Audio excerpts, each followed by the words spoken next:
So, here we are, all together again. I get the feeling that you love the English language as much as I do, if not more. Before we begin, I have a question for you. What is the name of this grammar symbol? What is it used for? I will give you the answer later on in this video. Meanwhile, let's get on with today's English lesson, which will start around about now.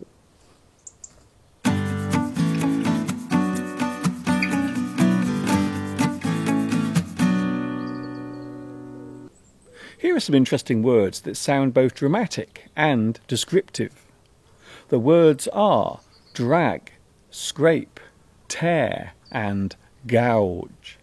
Each of these words describes an action that might be considered destructive.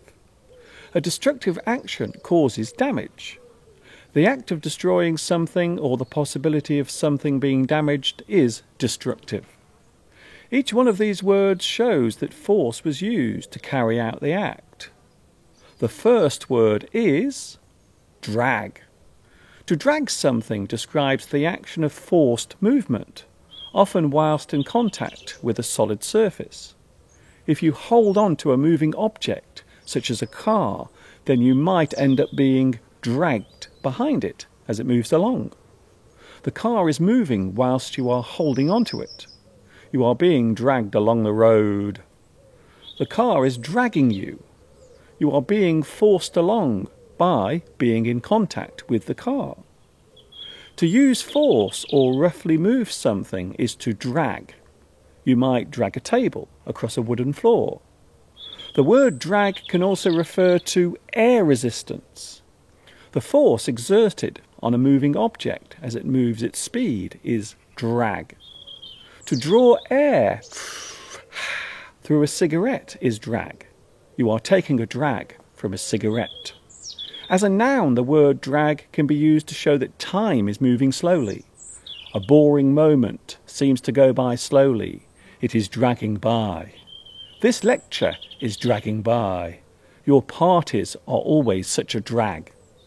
If a man dresses up in women's clothing, it is often referred to as drag. The men came onto the stage all in drag. The phrase drag your heels means that you are reluctant to do something. You are showing hesitation. You are not doing something as fast as you should be. You are dragging your heels. The next word is scrape. This is another word that often involves movement and sound. To scrape is to cause direct damage to something whilst in contact with it. One thing comes into contact with something else. This action can be brief or prolonged. The damage caused can be one way or both ways. A hard object scraping a soft object will more than likely only cause damage to the soft item. A collision between two objects might be described as a scrape. Repeated direct contact with a surface is scrape. You might scrape the ice off your car window. You might scrape wallpaper off the walls in a room of your house. We often describe this as scrape off. You are scraping something off. You might cause damage to a part of your body by coming into prolonged contact with a hard surface. You might fall and scrape your knees on a concrete pavement.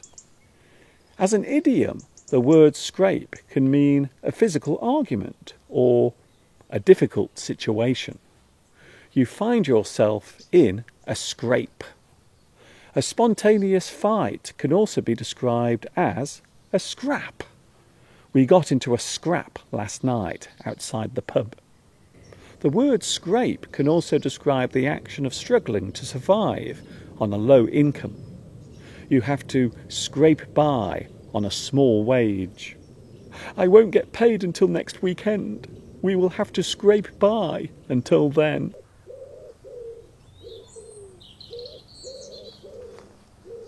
The next destructive word is tear. To tear something means to cause damage by forcing a fragile object apart. To tear something is to divide or cause something to separate by force. You might tear a piece of paper in half. You might tear your trousers whilst bending over. The material has come apart. It has been torn. A tear can appear in an item. Sometimes this happens by accident, or it may have been done deliberately. My new coat has a tear in it already. Did you tear that photograph on purpose? As an idiom, the word tear can describe the movement of an object at high speed. It is common for motorcyclists to tear along the country lanes at the weekend.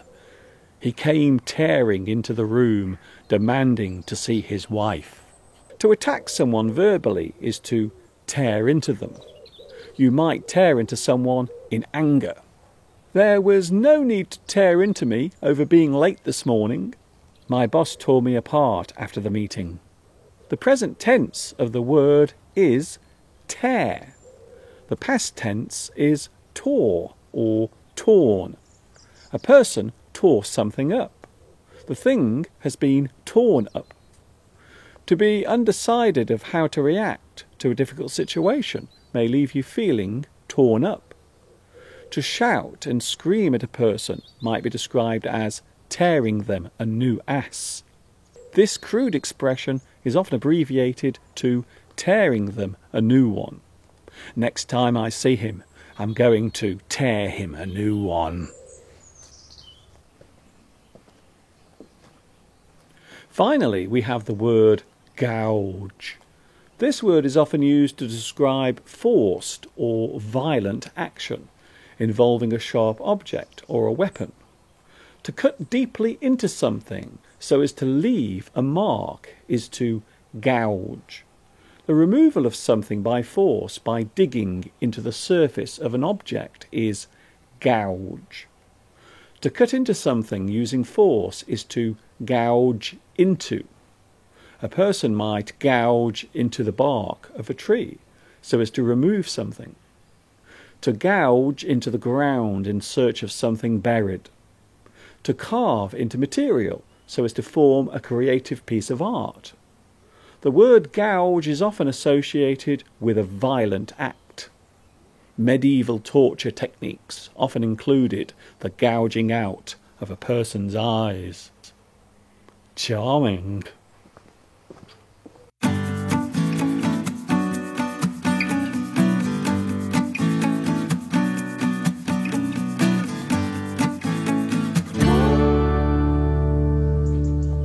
So, there we have them. All four of these words can be used to describe a destructive action. Just before I go, at the start of today's lesson, I asked you a question. What is this grammar symbol? This is a virgule, more commonly known as a slash. It can also be referred to as a forward slash. It is often used to note two available choices or options, or as a natural space in a list, very similar to a comma. Virgules are also used in web addresses, which serves the purpose of allowing extra parts to be added to a web link address. That is all from me for today. I hope you've enjoyed this lesson. See you again very soon, and of course, until the next time we meet here, this is Mr. Duncan in the birthplace of English, saying thanks for watching, see you very soon, and of course, ta-ta for now.